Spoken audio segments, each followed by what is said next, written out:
മാധവി എന്ന് കേൾക്കുമ്പോൾ മലയാളികൾക്ക് ആദ്യം മനസ്സിൽ വരുന്ന മുഖം ആകാശദൂതിലെ ആനിയാണ്. മനോഹരമായ വെള്ളാരം കണ്ണുകളുമായി മലയാള സിനിമാ പ്രേമികളുടെ മനം കീഴടക്കിയ മാധവിയെ അങ്ങനെ ആരും അത്ര പെട്ടെന്നൊന്നും മറക്കില്ല. ആകാശദൂതിലെ ആനിയും വടക്കൻ വീരഗാഥയിൽ ചന്തുവിനോടൊപ്പം മത്സരിച്ചഭിനയിച്ച ഉണ്ണിയാർച്ചയും എങ്ങനെ മലയാളികൾ മറക്കാനാണ്? ഒരു പിടി നല്ല കഥാപാത്രങ്ങൾ സമ്മാനിച്ചിട്ടാണ് മാധവി സിനിമാ ലോകത്തിൽ നിന്നും വിട്ടത്. കരിയറിൽ 300 സിനിമകളിൽ വേഷമിട്ടിട്ടുണ്ട് താരം. 1000 നാവുള്ള അനന്തനായിരുന്നു മാധവി മലയാളത്തിൽ അവസാനമായി അഭിനയിച്ച സിനിമ. വിവാഹശേഷം ഭർത്താവിനൊപ്പം കുടുംബജീവിതത്തിലേക്ക് തിരിഞ്ഞ നടിക്ക് 3 പെൺമക്കളുമുണ്ട്.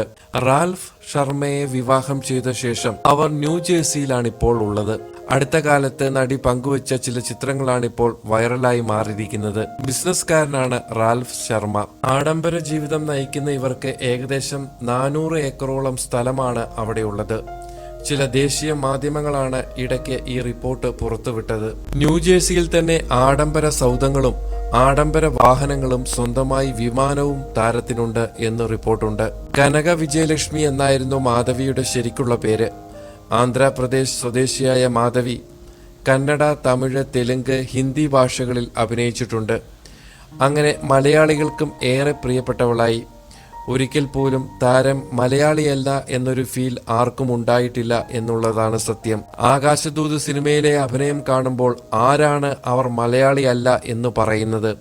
ആർക്കാണ് അവർ മലയാളിയല്ല എന്നുള്ളൊരു തോന്നൽ ഉണ്ടാകുന്നത്? ആകാശദൂത് എന്ന സിനിമ കാണുമ്പോൾ ആർക്കെങ്കിലും പറയാനാവുമോ അവർ മലയാളിയല്ല എന്നുള്ളത്? അത്രയ്ക്കും മലയാള തന്മയത്വത്തോടെയായിരുന്നു ആ സിനിമയിലെ അവരുടെ അഭിനയം. ഒരിക്കൽ പോലും താരം മലയാളിയല്ല എന്നൊരു ഫീൽ ആർക്കും ഉണ്ടായിട്ടില്ല എന്നുള്ളതാണ് സത്യം. ഒരു വടക്കൻ വീരഗാഥ, ഒരു കഥ, ഒരു നുണക്കഥ, 1000 നാവുള്ള അനന്തൻ, നൊമ്പരത്തിപ്പൂവ് എന്നിങ്ങനെ 10ലേറെ മലയാള ചിത്രങ്ങളിലൂടെ മലയാളത്തിലെ മുൻനിര നായികമാരിൽ മാധവി ഇടം നേടിയിരുന്നു അക്കാലത്ത്. ഈ അടുത്തിടെ 28 വർഷം പൂർത്തിയാക്കിയ ദാമ്പത്യ ജീവിതത്തെക്കുറിച്ചുള്ള പോസ്റ്റുകളും മാധവി പങ്കുവച്ചിരുന്നു. ഈ ദിവസം ഒരുപാട് സന്തോഷം നിറഞ്ഞതാവട്ടെ. റാൽഫ്, 28 വർഷം ഒരുമിച്ച് ജീവിക്കുന്ന നിങ്ങളുടെ സന്തോഷവതിയായ ഭാര്യയും 3 മക്കളും നിങ്ങളെ ആഘോഷിക്കുന്നു എന്നായിരുന്നു മാധവി കുറിച്ചത്. 1976 തൂർപ്പ് പടമാരെ എന്ന തെലുങ്ക് ചിത്രത്തിലൂടെയാണ് മാധവി ചലച്ചിത്ര രംഗത്തെത്തുന്നത്. 1980 ലാവ എന്ന ചിത്രത്തിലൂടെ മലയാളത്തിലെത്തിയ മാധവി 1996 വരെ മലയാളത്തിൽ സജീവമായിരുന്നു.